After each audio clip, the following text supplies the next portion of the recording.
Hello and welcome to News Central Now. I am Adebola, Adedugba. The headlines. Court affirms APC National Chairman Abdullahi Ganduje's suspension. Court grants Cubana Chief Priest 10 million naira bail over currency abuse. Malawi lifts visa restrictions to boost tourism and trade. Details shortly. News Central Now at this hour begins in West Africa, where President Bola Tinubu has announced that Nigeria could gain $2.7 billion yearly through the single window project, cutting $4 billion loss to bureaucracy and corruption. It disclosed this during the launch of the National Single Window Project in Abuja, aimed at streamlining trade processes. The project, a unified online platform, will simplify trade by providing a single point of access for Nigerian and international traders to government services. Tinubu emphasized its potential to enhance cargo movement and boost intra-African trade, facilitating $2.7 billion in annual paperless transactions. While noting that the economy can no longer stomach $4 billion annual losses, the Nigerian leader directed the Presidential Steering Committee on the National Single Window Project to dismantle all block webs in the way of trade efficiency. When I head to the courts, where the Kano State High Court, sitting in Kano, northwestern Nigeria, has granted an ex parte order restraining the embattled national chairman of Nigeria's ruling All Progressive Congress, Abdullahi Ganduje, from parading himself as the member of the party and henceforth desist from presiding over all affairs of the National Working Committee of the party. The application granted by Justice Usman Malam Naba on Tuesday followed an ex parte motion filed by Ibrahim Sada on behalf of two executive members of the party in Ganduje's ward, Dawankin Tofa local government area of the state. The two executives include the Assistant Secretary of the party, Laminu Sani, and a legal advisor, Haladu Gwanjo, form part of the 9 ward executives who suspended Ganduje 2 days ago from the party. The court further directed that the 4 parties joined in the suit: the All Progressives Congress, the National Working Committee, the Kano State Working Committee, and Abdullahi Ganduje to henceforth maintain status quo from April the 15th, pending the hearing and dissemination of the suit. Justice Naba also directed the APC State Working Committee should stop interfering with the legal and validly considered decision of the executives of Ganduje ward, essentially on any action endorsed by 2/3 majority of the executives as provided by the party's constitution. And moving on to another story.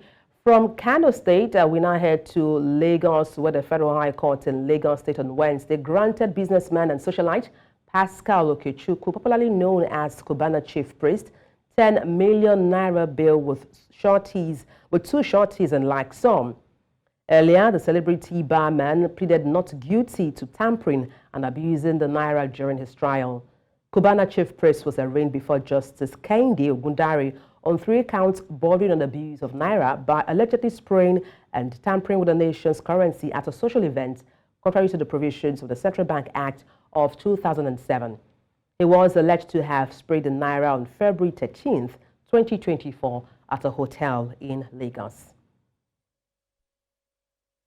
Away from the court, the government of President Bola Tinubu has been urged to use the resources within its mandate to turn the lives of Nigerians around for the better. The call came from residents of Jos, the capital city of Plateau State, north-central Nigeria, as the effect of the economic crisis continues to be felt. Our correspondent, Chizoba Anyanwe, was on the streets of Jos to feel the pulse of the people and now files in this report.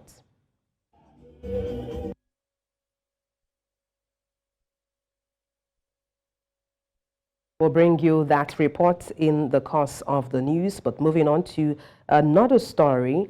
The Abuja Memorandum of Understanding is a legal document under which the West and Central Africa countries agree to develop and implement a common mechanism for 3 respective port state control activities.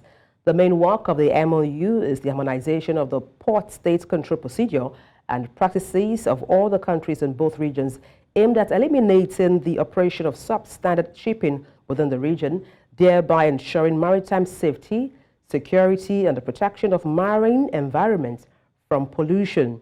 It also includes improving ship crews, facilitating regional cooperation, and the exchange of information amongst member states. There are 22 countries whose port state control function fall within the Abuja MOU.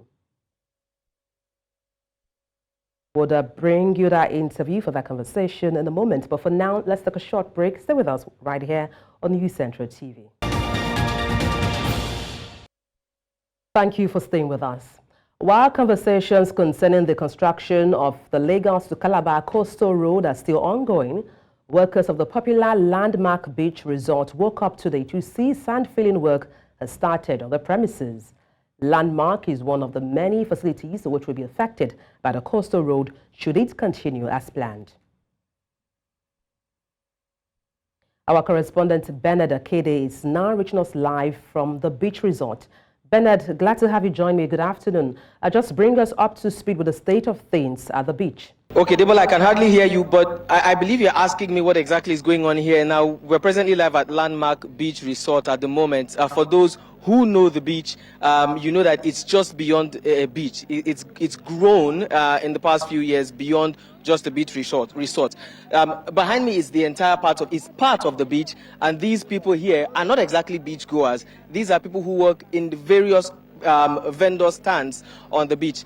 Now, to my left here, I'll swing with the camera so you can see. There's a banner here saying hashtag Save Landmark Beach, Save Our Beach. And of course, this is part of the ongoing story about the coastal road that's been constructed from Lagos to Calabar. It's been in the news for quite a while. Now, this road apparently is going to cut through Landmark Beach. We understand that conversations are still ongoing concerning what should be done, whether or not the road will cut or should cut through the beach, whether or not it was meant to go through the beach at the very beginning. Right? But now the workers here say that just overnight they found out that heavy equipment, as you can see from far away, and we'll zoom in there in a bit, heavy equipment arrived in the early hours of this morning at about 3 a.m. or even earlier, and began to sand fill the front part of the beach. As you can see, all that part, the water at the front there, is all gone already, and that's because of the sand filling that's ongoing. So unfortunately for Landmark Beach now, it's double trouble, because there's the sand filling, and we've been made to understand that this sand filling is not even part of the coastal road construction. This probably is part of what's going on from Eco Atlantic City, which is in a far distance from here, but it's still ongoing work. And then there also is the coastal road construction, which will eventually cut through the front part of the beach. Now, bearing in mind that this resort, as I mentioned earlier, is beyond just the beach. There are hotel accommodations here, there are eateries, there are restaurants, there's a cinema here, you know, there are shops and stores. It's an entire facility. It's a complex of different activities for holiday goers and you know, and tourists generally. So the effect of that coastal road is going to affect everything ongoing at the beach between the time when the road is being constructed and when it will end, and then even beyond the beach as well. I know you talked about you know, businesses being affected, you know, right there in the beach. But do you have the number or the scale of job loss this will result into? I'm unable to hear you. I'm sorry. Okay, we'll try to connect with Bernard in the course of the news bulletin. Moving on from that news item to another story. Okay, so Adebola, you're talking about job losses. Let me see if I can get one of those who work at the beach here. Now, earlier I spoke to two people. One of them said she's been working here for the past 2 years, and what she's gained, you know, from working on the beach is what she's used to take care of herself and her siblings. And there's another gentleman I spoke to earlier who said he has a family, and he's been here for about 5 years. From what he's been earning at Landmark Beach Resort, I beg your pardon, he's been able to cater for himself, his family, and to further his education. There's another gentleman here who could shed more light on what exactly I'm talking about. Good morning, and thank you for joining us. Good afternoon, I beg your pardon. What's your name, please? My name is Roland Adebola. Okay, Roland, what do you do at Landmark? Yeah, I'm the manager for the beach. You're the manager for the beach. How long have you been here? 2 years plus now. Yeah. Okay. I know you may not have the exact number in your head, but just give us an estimate. How many people do you think will be affected from Landmark alone before even counting the other vendors that work here? So when you mean Landmark staff, so we have over 100 staff in Landmark that work directly on the beach. So indirectly, we have over 5,000 staff that work for the vendors. But if you want to quantify the amount of externals in terms of suppliers, third-party vendors that work with us here, then we're talking about 10, 12,000 or even more. Because the magnitude of the businesses we have here. So currently on the beach, we have about 45 businesses. And each business, for the small businesses, have as many staff, some as much as 15, 20. The big vendors have as much as 100, 200, 300 staff that work here. So you can imagine how many people resume here every day. For the customers, we have as much as 15,000, 20,000 customers that come here, sometimes on a particular day, aside from the events we have. So we host most of the largest events here on the beach. So you can imagine seeing this morning and everything going away. It means that the livelihoods of all these people and who they're dependent on is gone. So that's just the reality of what we are seeing today. And it's very devastating because we just woke up to this. We are still having conversations with the government and we are hoping that we'll have a win-win situation, like was said. But seeing this today just defeats everything. Everybody's not happy, you can see. Thank you very much. Adebola, so that basically explains it. You know, there's no need to say more. Thousands of people directly affected, hundreds of thousands, you know, possibly will be affected indirectly because you have breadwinners here, people who hold their families here, people who, based on what they earn here, sponsor other several people who live on them. So it clearly is going to be devastating should this eventually continue. And that is just for the beach alone. The stretch is thousands of kilometers on, so you can imagine what actually would go on from there. Well, thank you so much, Bernard Akede, our correspondent right there live at Landmark Beach. Bernard, enjoy the best of your moments right there. Barely 1 month after the demolition of a section of Jakondi Estate Ilaso in Lagos, residents are still in search of closure. While the Lagos State government is engaging the leaders of the Resident Association on addressing their concerns, the big question is how the huge housing deficits in the state and other major cities in the country can be reduced at the same time with urbanization and development. Providing answers to these, News Central hosted a town hall meeting with the affected evictees of the estate and relevant stakeholders. Where are they taking us to? Another bush area? Now, and at that time, I was in SS3. I lost my father. Now, I'm a full man, a married man. Now, my children know this place as their own house. Now, they want to chase us out. By the time we go to a new allocation, I will be dead by then. What is going to be the future of the children? That they will be there. By the time they go to my state, they're going to tag them again. So this is not government. This is not democracy. We know how they practice democracy. And to God, we are the one voting for them. The big man, you cannot see a big man with a voting paper. We are the one voting for them. But this is it the way to pay back? Is it the way to pay us back? Please, find something to do for us. I work in the community. I care about the community. And the television station, News Central, that I am the managing director of, we care about the community. What we keep saying is that people, we have to feel the pulse of the people and understand what they're going through, because it is our job to let the government know what the people are going through. So News Central Television is a TV station that care about Nigerians and Africans. And we're going to continue to do this and let the government know. When the people are suffering, we will tell the government. The Abuja Memorandum of Understanding is a legal document under which West and Central Africa continues to agree to develop and implement a common mechanism for their respective port state control activities. The main work of the MOU is the harmonization of the port state control procedure and practices of all the countries in both regions, aimed at eliminating the operation of substandard shipping within the region, thereby ensuring maritime safety, security, and protection of maritime environment from pollution. It also includes improving ship crews, facilitating regional cooperation and the exchange of information amongst member states.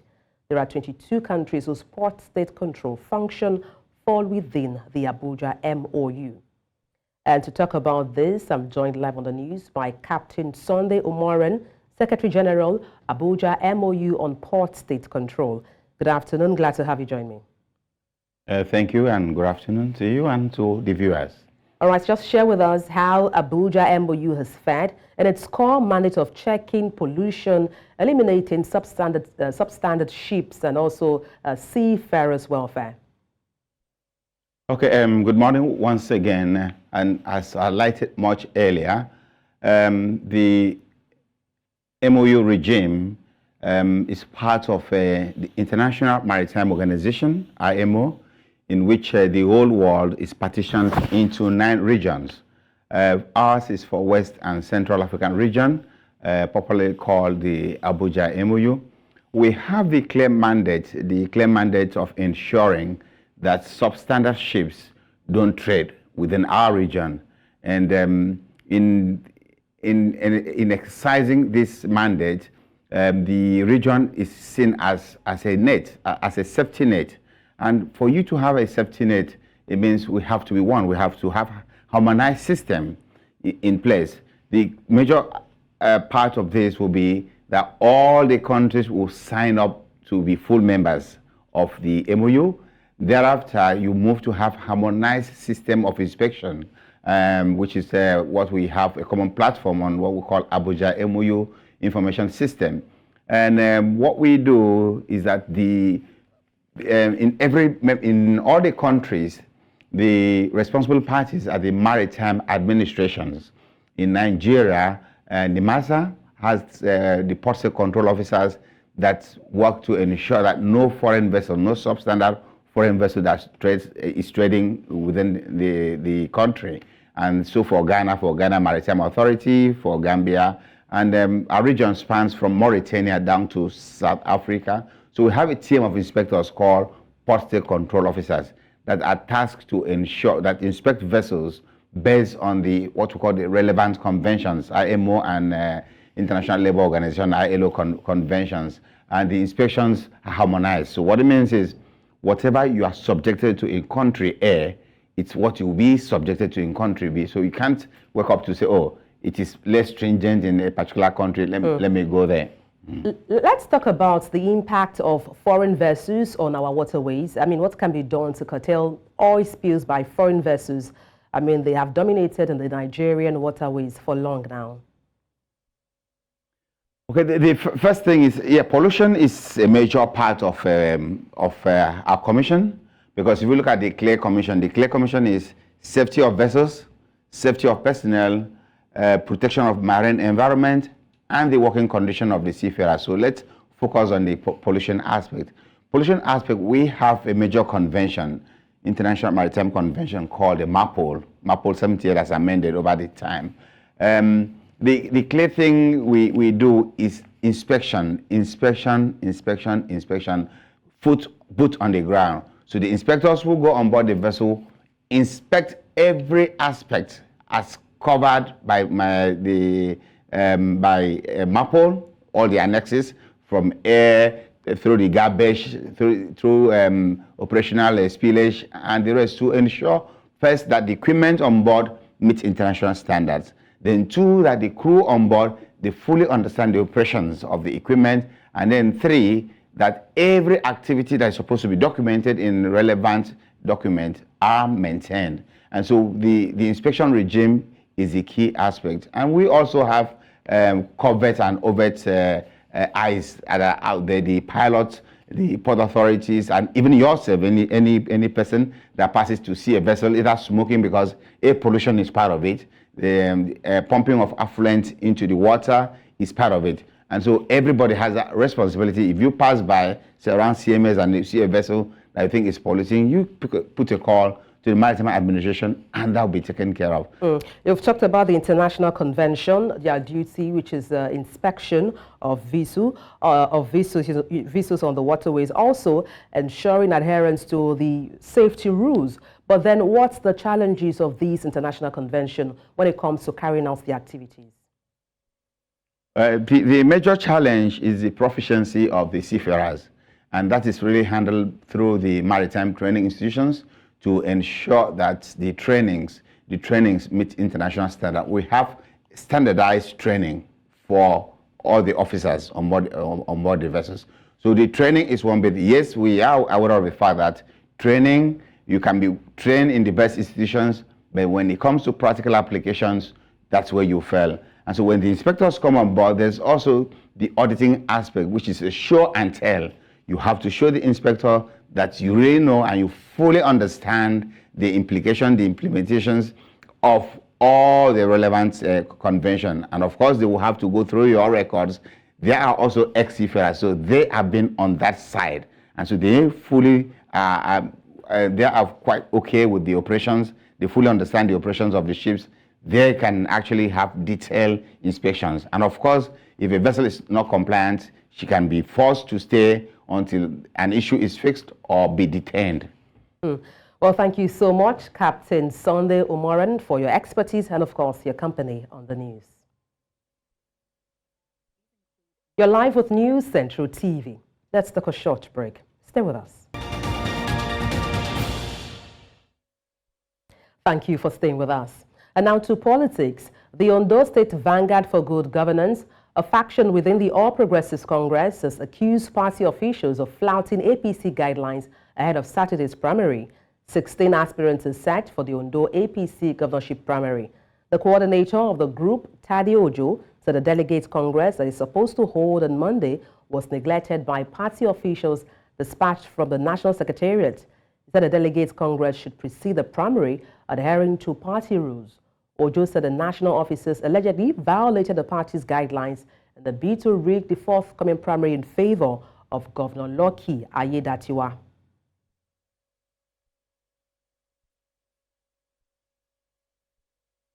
The impeached Deputy Governor of Edo State, Philip Shuaibu, has been persuaded to drop his petition against the Chief Judge of the state, Justice Daniel Okungbowa.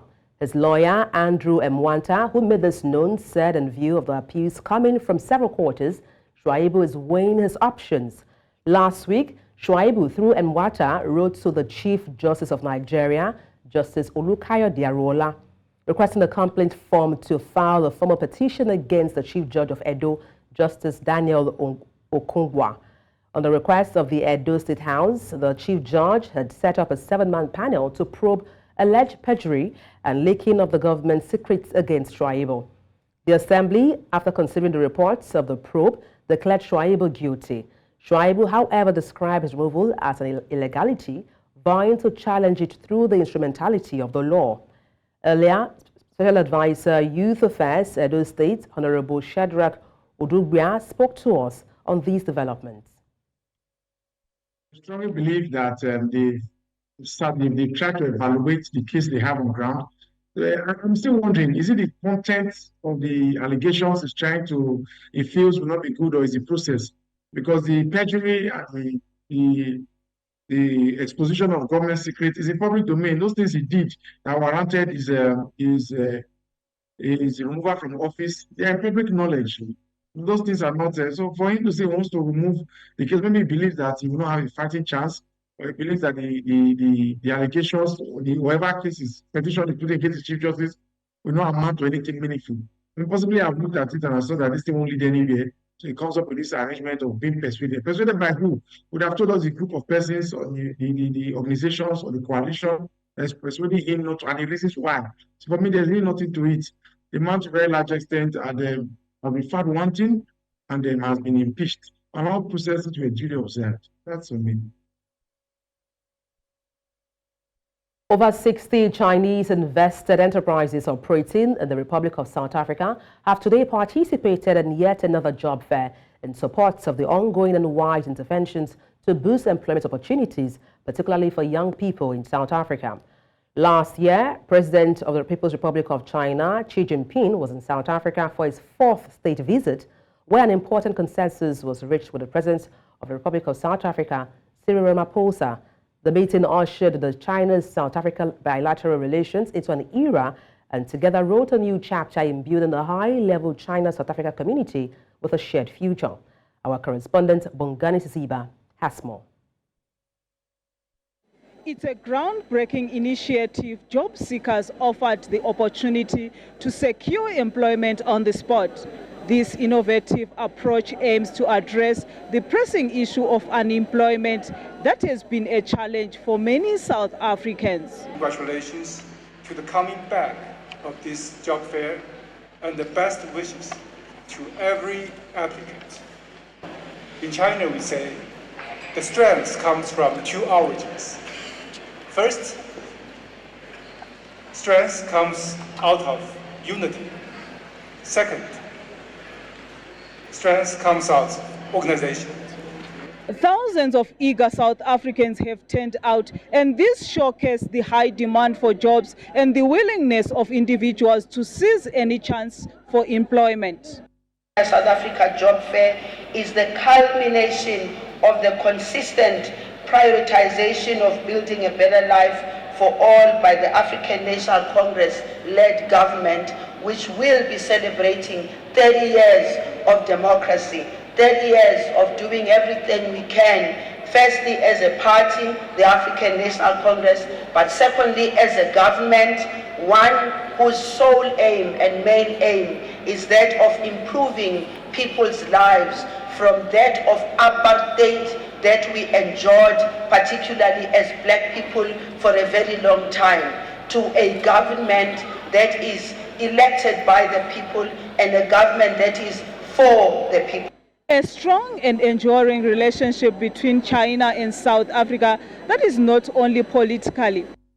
Through these collaborative efforts and mutual support, both nations are working together to create opportunities, growth, and prosperity for their people. It's a very great initiative in terms of giving us the chance to come here and apply for jobs on the spot, and to be able to see all the different companies here and have a lot of more options in terms of what we want to do according to our qualifications. Today I'm happy to be here because it will help people, young people, to get jobs.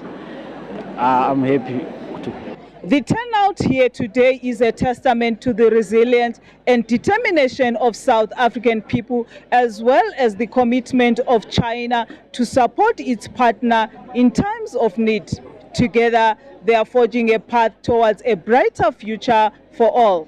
Culturally, the two countries have fostered exchanges in education, tourism, and cultural activities, deepening mutual understanding and respect between their people. China has also supported South Africa in various capacity building programs, initiatives aimed at promoting sustainable development and social progress. Both countries continue to flourish and bring about positive change for their people. At Galaga Estate in Midrand, for News Central, Bongani, Siziba. Down in South, teachers in Zimbabwe have voiced concerns about the newly introduced Zimbabwe gold currency, ZiG, advocating for salaries to be paid in US dollars instead. According to teachers, the unions there are skeptic about the ZiG's viability, highlighting its lack of acceptance across the Southern African development community. Economic analysts also say economic environment in Zimbabwe is not conducive to adopt this local currency, citing low productivity in key sectors of the economy. To help dissect these, I'm joined live on the news by Obert, National President of the Amalgamated Rural Teachers Union of Zimbabwe. He joins me live from Harare, Zimbabwe. Good afternoon from here. Glad to have you join me. Greetings. Thank you so much for having me. Yeah. Just share with me what are the demands being put forward by the Teachers Union in Zimbabwe. What issues are driving those demands, and how do they impact teachers and the education system in Zimbabwe? Oh, thank you so much. So currently, the teachers in Zimbabwe are demanding that their salaries be exclusively paid in United States dollars. This is because the economy in Zimbabwe is completely dollarized. If you want to buy goods and services, including getting a passport, which is a service offered by our own government, you have to be paying in United States dollars. So it doesn't make sense for government, who is the same service provider and employer, to then choose to pay part of our salaries in the local currency. Now you really realize that before the introduction of this new currency, we were having a situation where government was paying part of the salary in United States dollars, and part of it in the local currency. But we are saying 100% of the salary should now be paid in United States dollars. 87% of transactions that are done in Zimbabwe, they are done in US dollars. Only 13% of transactions that are done by members of the public are done in the local currency. But what is this 13%?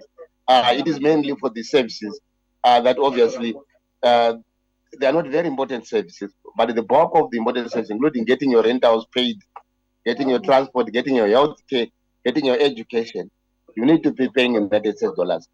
And the cost of living is also a reason why, because we have a serious taxation regime that was introduced by the Minister of Finance.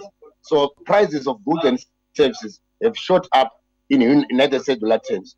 So we are saying even what we are earning, even if it's going to be 100% US dollars, it's no longer enough.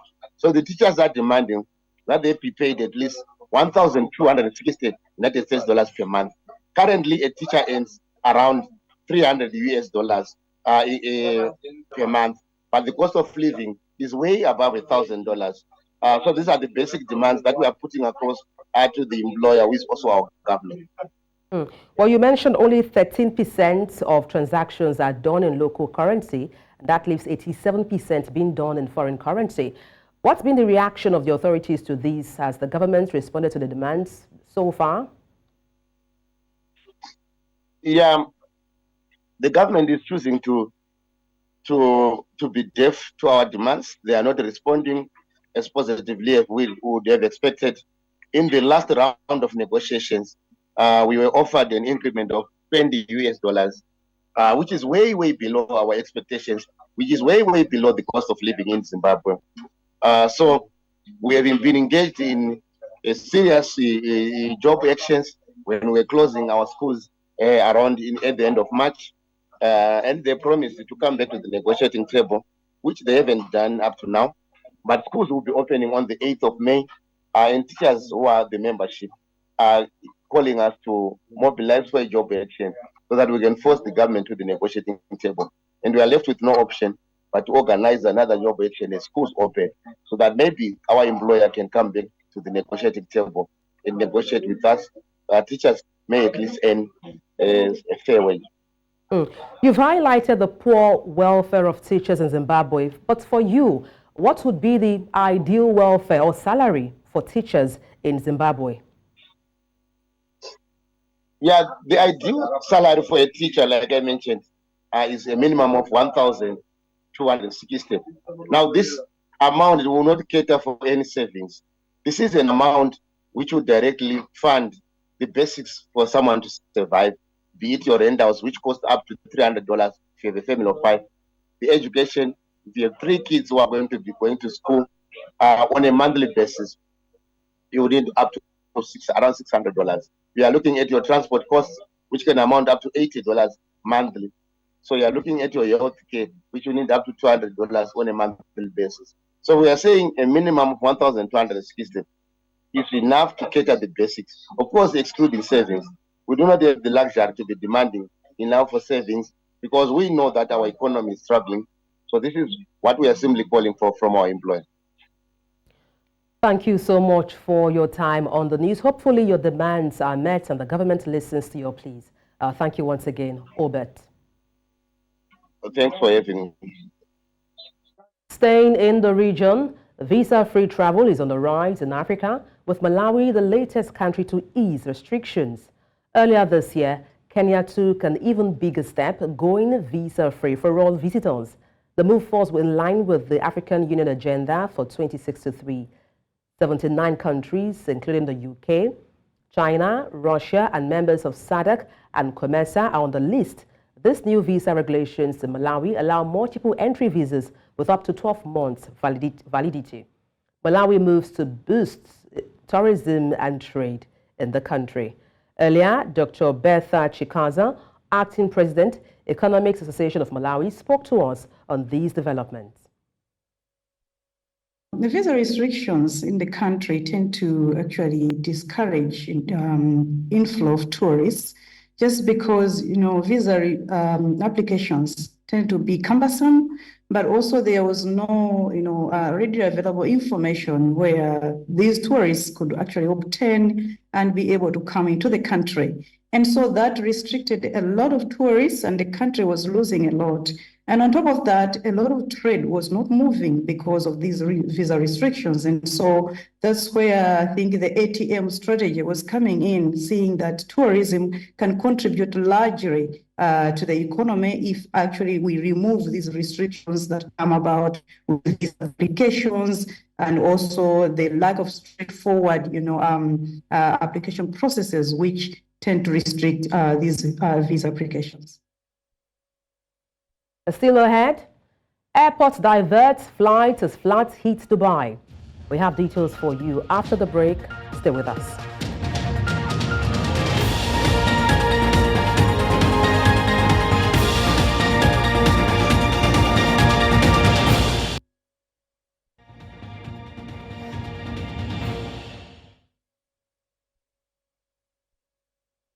Dubai's major international airport diverted scores of incoming flights as heavy rains lashed the United Arab Emirates, causing widespread flooding around the desert country. The world's busiest air hub for international passengers confirmed a halt to arrivals at 7:26 p.m. before announcing a gradual resumption more than 2 hours later. Earlier, the airport, which had been expecting more than 100 flight arrivals on Tuesday evening, took the equally unusual step of briefly halting its operation in the chaos caused by the storm. Dubai airport operations were suspended for 25 minutes in the afternoon before resuming. Unconfirmed images on social media showed planes taxiing across an apron flooded with standing water. The partial flight remained in operation during the evening, but were plagued with delays and cancellation.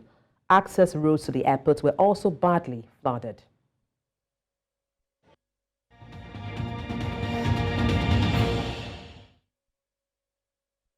The cost of living in Africa's most populous country is spiraling out of control. Prices of commodities, goods and services have soared more than 100%, putting them out of reach for many citizens. In this report, our correspondent Petra Fasome Peter explored the depths of the financial strain on Nigerians as experts profile solutions. Fuel subsidy removal and liberalization of the foreign exchange markets came high in the prices of goods and services in Africa's largest economy. However, in recent times, we have seen some level of stability in the foreign exchange market, with the naira appreciating. This is good news. However, I'm here to find out if that has trickled down to the prices of goods and services, especially food items. Foodstuffs, I don't think there's anything that is going down now. Something like Gari now is going higher every day. Today now, a bag of Gari, let's say for last week, we sold for 35K, but this week it's 40K for a bag. Even beans now, 2 weeks ago, sold for 70K, but now it's getting to 90K for one bag of beans. Palm oil, 25 liters now is like 35K. But why we used to get them for 18, 19, 21K? But things are going higher every day now. Things are still high. Food items are still high. Very, very exorbitant. So we are praying that the government will help us anyhow to reduce the price. The hike in the price of goods and services in Nigeria certainly defies gravity, drilling holes in the pockets of many. According to the National Bureau of Statistics, NBS, intra-city bus transportation has skyrocketed from 647 naira 50 kobo in February 2023 to 951 naira 76 kobo in February 2024. The cost of making a healthy meal in Nigeria witnessed a 33.39% increase from 703 naira in October 2023 to 938 naira in February 2024. And that's not all. A 5 kilogram of cooking gas price rose by 33.78% year-on-year, while kerosene also rose by 14.23% year-on-year. What's more, staple food items like rice, beans, gari, yam, eggs and beef have also risen significantly in the last 1 year. A sum up of these shows that an average household of 5 spends over 100,000 naira on essentials in a month. Yet, the average salary for a grade level 8 civil servant is 81,000 naira, while the minimum wage is 30,000 naira. The question remains, how are citizens coping, and for how long? Most of the manufacturing sector activities are highly import dependent, and they are highly sensitive to exchange rate movements. So that is where the impact will begin to manifest. But again, because many of these manufacturers, distributors, importers already have existing stock which they had bought at a very high price.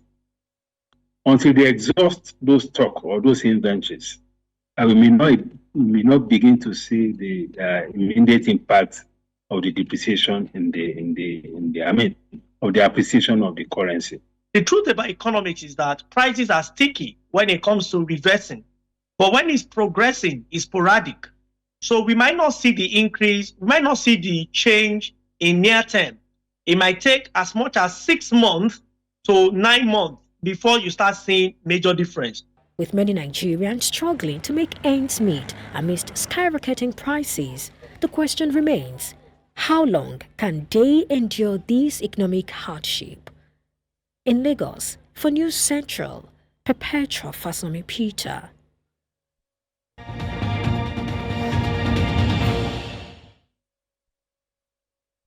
Jamie Pittman, boxing Australia's national head coach, has opted out of the Paris Olympic Games following allegations of sexual misconduct towards female athletes. Pittman, a former Olympian and professional boxer, faced accusations of disgusting and inappropriate behavior, prompting his withdrawal in February. Serving since 2021, Pittman held key roles within Boxing Australia, including coaching, consultative and selection committees. His withdrawal came after Combat AUS, representing elite boxers, issued a breach notice to him, leading to a tribunal investigation. The complaint centered on incidents during overseas trip. Among the allegations, Pittman was accused of inappropriate conduct, including giving a lap dance to an athlete. While still employed, he is not coaching athletes ahead of the Olympics. And that's all on the news. But before we go, let's take a look again at some of the major stories. Court affirms APC National Chairman Adebola Ganduje's suspension. Court grants Cubana Chief Priest 10 million naira bail over currency abuse. Malawi lifts visa restrictions to boost tourism and trade. Send your eyewitness report to the WhatsApp number on the screen and follow us on social media. We are at News Central TV. You can watch us live on DSTV, channel 422, Star Times, channel 274, Avo TV, and YouTube. Many thanks for watching. I am Adebola Adedugba.